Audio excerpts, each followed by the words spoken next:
झगड़ा विवाद को निपटाने का क्या एकमात्र जरिया सिर्फ कोर्ट है या इसके ऊपर भी कोई और विकल्प है?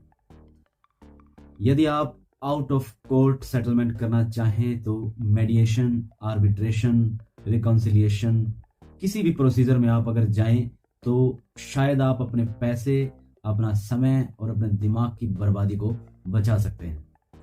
नमस्कार, स्वागत है आपका आपके अपने लीगल डाकिया चैनल में। मैं उम्मीद करता हूं आप सारे स्वस्थ होंगे और मस्त होंगे। आप हमारे चैनल को फ्री में ग्रो करने में मदद कर सकते हैं लाइक, शेयर, सब्सक्राइब करके। एडीआर प्रोसीजर में कुछ चीजें इन्वॉल्व होती हैं, यानी कि अगर आप अपने विवाद को, अपने मामले को निपटारा बाहर करना चाहें कोर्ट के बजाय, जिससे आप अपने समय और पैसे की बर्बादी को रोक सकें, तो निश्चित रूप से आप एडीआर प्रोसीजर पर जा सकते हैं। एडीआर में कुछ चीजें होती हैं, यानी अल्टरनेटिव डिस्प्यूट रेजोल्यूशन में कुछ चीजें होती हैं, जिसमें आर्बिट्रेशन, काउंसिलिएशन, मीडिएशन, सेटलमेंट, कॉन्फ्रेंस। हम लोग स्टेप बाय स्टेप इसके बारे में बात करेंगे। इस वीडियो में हम लोग बात करेंगे मेनली आर्बिट्रेशन के बारे में, जो कि एडीआर का ही एक पार्ट है।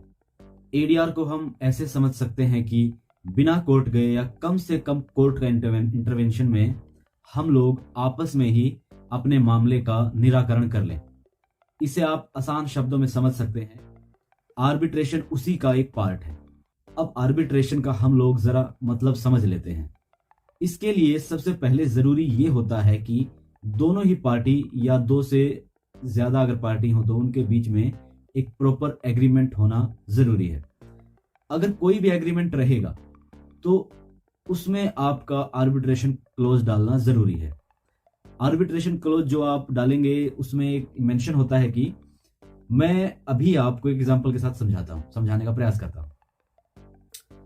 जैसे आपके और मेरे बीच में एक कॉन्ट्रैक्ट हुआ या हम लोगों ने एक एग्रीमेंट किया, जहां पर मैंने आपको कहा कि आप मुझे एक मोबाइल फोन दे दीजिए। आप मुझे दे, उसकी एवज में मैं आपको 15-20 हजार जो भी होगा वो मैं आपको दे दूंगा, वो मुझे आपको देने होंगे। और इसी को आप ऐसे समझें कि हमारे बीच में एग्रीमेंट हुआ है। मुझे आपसे मोबाइल लेना था और आपको उसके बदले में पैसे देने थे उसकी एवज में, और मैंने वे पैसे किस माध्यम से देने थे, किस तरीके से देने थे, सारी टर्म एंड कंडीशन कॉन्ट्रैक्ट में मेंशन होगी। मैंने आपको एक एग्जांपल दिया है, वो 10-20 हजार का भी हो सकता है, 10-20 लाख का भी हो सकता है, 10-20 करोड़ का भी हो सकता है। अब हमारे बीच में एग्रीमेंट हुआ और मैंने उसमें क्लोज भी डाल दिया, जिसे हम कहते हैं आर्बिट्रेशन क्लोज। मान लीजिए आपके और मेरे बीच में विवाद हो गया, मोबाइल फोन या उसमें कुछ खराबी निकली, तो मैंने आपको पैसे देने थे 10-20 हजार रुपये जो भी देने थे, तो मैंने आपको पैसे भी पूरे नहीं दिए। जिस मोड से आपको पेमेंट करना था उस मोड से भी नहीं किया, उस तरह से या उस समय पर नहीं दिया, तो हो सकता है आपके और मेरे बीच में झगड़ा हो जाए, बढ़ जाए, किसी विवाद हो जाए। अब जब झगड़ा बढ़ जाए तो निश्चित रूप से क्या होगा, हम लोग कोर्ट में जाकर अपना समय, अपना पैसे की बर्बादी करें, या आपस में किसी थर्ड पर्सन को बिठाकर कि भाई ये मेरा दोनों का साझा जानकार है, हम दोनों का सही आदमी है, अगर हम दोनों के बीच में डिस्टरबेंस हुआ है तो ये आदमी ठीक आदमी है और आपके और मेरे बीच के झगड़े का निवारण ये करवा सकता है या करवा देगा। और ये जो भी फैसला लेगा वो फैसला आपके ऊपर भी माने रहेगा और मेरे ऊपर भी वो मायने रहेगा, और हम उसके खिलाफ कोर्ट भी नहीं जाएंगे और ना ही कोई अपील करेंगे। ये सारी चीजें मैंने आपको एक छोटे से एग्जांपल के थ्रू बताई हैं, मोबाइल वाले छोटे से एग्जांपल से। इसी प्रकार से यदि आपका कोई भी डिस्ट्रीब्यूटर आपके पहले उसके लिए एक आर्बिट्रेटर बिठा देता है, तो क्या आप आसानी से अपने झगड़े का निपटारा नहीं करवा सकते? बिल्कुल करवा सकते हैं। और यही है एडीआर का प्रोसीजर, जो कि एक फाइनल आउटकम आपको प्रोवाइड करता है, जो भी आपको लिटिगेशन करनी है, लिटिगेशन का मतलब है केस फाइल करने होते हैं या आर्बिट्रेशन ट्रिब्यूनल के केस फाइल करने होते हैं, उनका जो फाइनल आउटकम है वो दोनों के ऊपर बाइंडिंग रहेगा। एडीआर का जो सबसे इंपॉर्टेंट क्लास है, जो आर्बिट्रेशन के बारे में बात होती है, उससे संबंधित जो एक्ट है आर्बिट्रेशन एक्ट 1996, उसके बाद जो अमेंडमेंट किया गया 2019 में, और जो भी कानूनी प्रावधानों को इसमें आसान किया गया है, आपको अल्टरनेटिव ऑप्शन देते हैं कि आप कोर्ट जाने की बजाय अपने मामले का निराकरण आपस में ही अपने स्तर पर कर लीजिए। जो आर्बिट्रेटर होता है वो एक तरीके से आप समझ लीजिए आसान भाषा में आपके ही किसी व्यक्ति को आपने जज बना दिया, वही आपके मामले का निराकरण करेगा। वो दोनों आपके ऊपर भी और उसके ऊपर भी, दोनों के ऊपर वो एप्लीकेबल होगा, मान्य होगा। इस तरीके से एक तो आपका कोर्ट का एक्सपेंस बच जाएगा, टाइम बच जाएगा, और जो आपका दिमाग खराब होने वाला था वो भी बच जाएगा। बहुत सारे इसके फायदे हैं। इसके लिए इंपॉर्टेंट क्राइटेरिया है, सबसे पहले जैसे मैंने आपको बताया, वैलिड एग्रीमेंट होना बहुत जरूरी है। जब वैलिड एग्रीमेंट होगा, रहेगा आपके पास, और उसमें मेंशन होगा कि आर्बिट्रेशन क्लोज उसमें डला होगा, अगर हमारे बीच में कोई डिस्प्यूट हुआ भी तो हम आर्बिट्रेटर को अप्रोच करेंगे।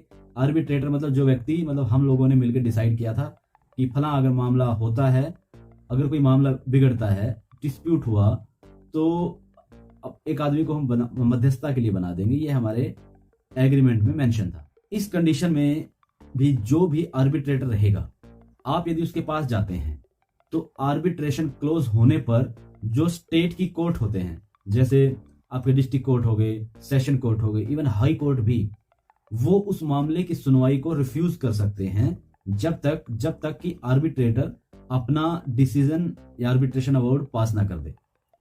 दोनों ही पार्टी होती हैं, वो अपना डिस्प्यूट आर्बिट्रेटर के सामने लेके जाती हैं।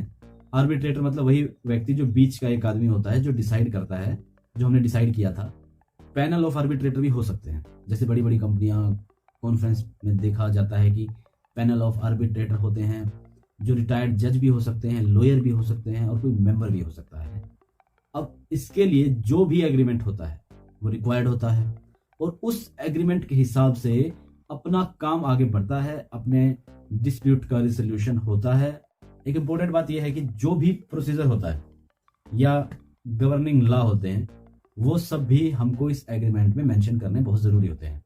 बहुत ही ध्यान से आर्बिट्रेशन क्लॉज जरूर मेंशन करना चाहिए, काफी महत्वपूर्ण है, काफी इंपॉर्टेंट है। और इसके हिसाब से आपको जो भी गवर्निंग लॉ है, जो प्रोविजन है, जैसे कि मैंने आपको बताया 1996 आर्बिट्रेशन एक्ट, या फिर अमेंडमेंट 2019 में इसका जो अमेंडमेंट हुआ था, उसको भी मेंशन करना जरूरी है। अब समझते हैं जो जनरल प्रिंसिपल होते हैं फॉर आर्बिट्रेशन, वो क्या है। सबसे पहला तो ये कि इम्पार्शियल रिजर्वेशन या समझौता या निराकरण आपके सामने आ जाता है, दोनों की बातें सुनता है, उसके हिसाब से जो बेस्ट सोल्यूशन हो सकता है वो सोल्यूशन निकालकर आपको आर्बिट्रेटर दे देता है, जैसे आर्बिट्रेशन अवार्ड कहा जाता है। जिसे मान लीजिए मैं एक फाइनेंस कंपनी हूं, मैंने लोन का लैंडिंग काम किया हुआ है, मैं लोन देता हूं उन लोगों को। अब इस कंडीशन में क्या होगा, अगर मैं कोर्ट के धक्के खाता रहूंगा तो मेरा जो प्रिंसिपल अमाउंट है वो तो फंसेगा ही फंसेगा, और मेरा इंटरेस्ट आएगा और नहीं आएगा, और मेरा जो बिजनेस है वो खराब हो जाएगा। तो ज्यादातर जो इंश्योरेंस कंपनी हो गए या इस तरीके के ऑर्गेनाइजेशन जो फाइनेंस रिलेटेड काम करते हैं, वो आर्बिट्रेशन का काफी ज्यादा इस्तेमाल करते हैं। जिनके आर्बिट्रेटर ऑलरेडी अपॉइंट रहते हैं, फटाफट उनके मामले का निराकरण कर देते हैं, जिससे जो मामला 6 साल में होने वाला था वह हो सकता है कि 2 महीने या 6 महीने के अंदर हो जाए। इसके बाद में पार्टी इसका फ्री कंसेंट होती है, इसमें फ्री ओपिनियन भी दे सकते हैं, जो कि पब्लिक इंटरेस्ट में जायज हो। जो मतलब अगर आपको लगता है कि सेटलमेंट का ये भी ऑप्शन है, तो निश्चित रूप से आप आर्बिट्रेटर के सामने रखते हैं, तो कोई रिस्ट्रिक्शन नहीं है। और दूसरी बात, कोर्ट का इंटरवेंशन भी बहुत कम होता है। कब और किन मामलों में आर्बिट्रेशन का रिस्ट्रिक्शन होता है उसके ऊपर भी जरूर बात करेंगे, लेकिन फिलहाल आप समझ लीजिए कि कोर्ट का इंटरवेंशन इस तरह के मामलों में काफी कम रहता है। अगर आप आर्बिट्रेशन लॉ के अंदर आप अपने विवादों का निराकरण करवाना चाहते हैं, जो कभी भी आप एग्रीमेंट या कॉन्ट्रैक्ट में जाएं, मैं दोबारा कहना चाहूंगा कि आप आर्बिट्रेशन क्लोज को ध्यान से ड्राफ्ट जरूर करें। मैं उम्मीद करता हूं आपको कुछ ना कुछ जानने को जरूर मिला होगा। जानकारी आपको कैसी लगी, आप हमारे चैनल को फ्री में ग्रो करने में मदद कर सकते हैं।